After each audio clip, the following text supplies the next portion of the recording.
Interim গভর্নমেন্টকে আমরা সুস্পষ্ট হুঁশিয়ারি করতে চাই, ডক্টর মোহাম্মদ ইউনূস এবং তার উপদেষ্টাদেরকে বলি, যেহেতু আমাদের কথাগুলো এই ইউটিউবারদের মাধ্যমে, মিডিয়ার মাধ্যমে সকলের কানে পৌঁছায়, আমরা তোমাদেরকে হুঁশিয়ারি উচ্চারণ করি, আমাদের বোন শরীফ ওসমান হাদির এই পর্দানিসীন বোনের গায়ে যদি একটা টুকা লাগে, ইউনূসের ভবনের ইটগুলো খুলে নিয়ে আসবো আমরা। সাবধান করে দেই, আমাদের পর্দানিসীন বোন কিংবা ফিরনাস শহীদ শরীফ ওসমান হাদির ছেলে যদি আহত হয়, তোমাদের একটার অস্তিত্ব বাংলাদেশে থাকবে না। আমাদের যেই বোন শহীদ শরীফ ওসমান হাদির স্ত্রী, আহলিয়া ওয়াইফ, যেই মহিলাটা, আমি নিজে ছিলাম ওই দিন যেদিন শরীফ ওসমান হাদি ভাইকে শুট করা হয়, শুক্রবার সন্ধ্যার পরেই আমি হসপিটালে ছিলাম, বাইরের পাশে একেবারে ভিতরেও ঢুকছিলাম।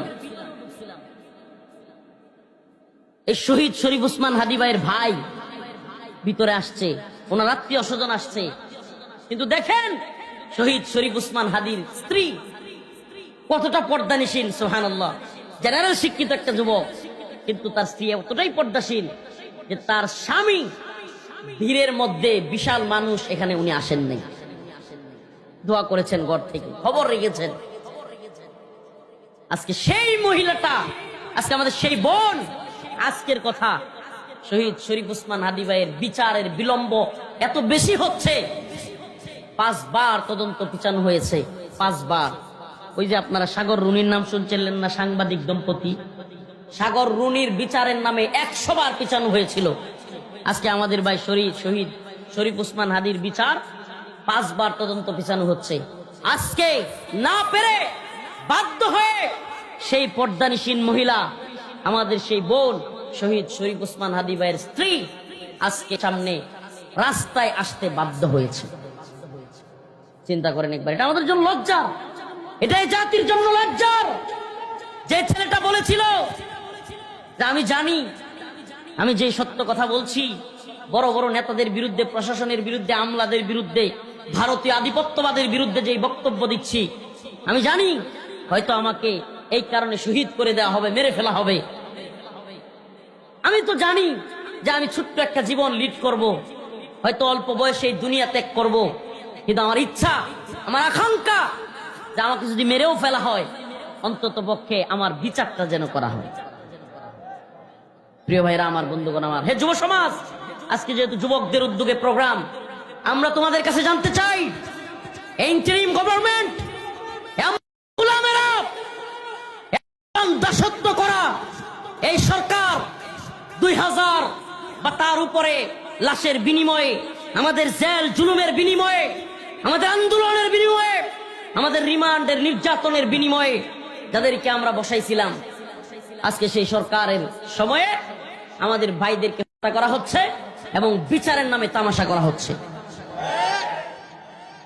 বলেন 2024 সালের 5 আগস্ট ছাত্র জনতা বা আমরা, আমাকে তো চিনেন আপনারা, রাজপথে আমার মা, আমার শ্বশুর এখানে বসা, আমার আহলিয়া আমার শ্বশুর বাড়ি থেকে, আমার আহলিয়া আমার আম্মার কাছ থেকে বিদায় নিয়ে এরা কান্নাকাটি শুরু করেছিল, বিদায় নিয়ে রাস্তায় নেমেছিলাম।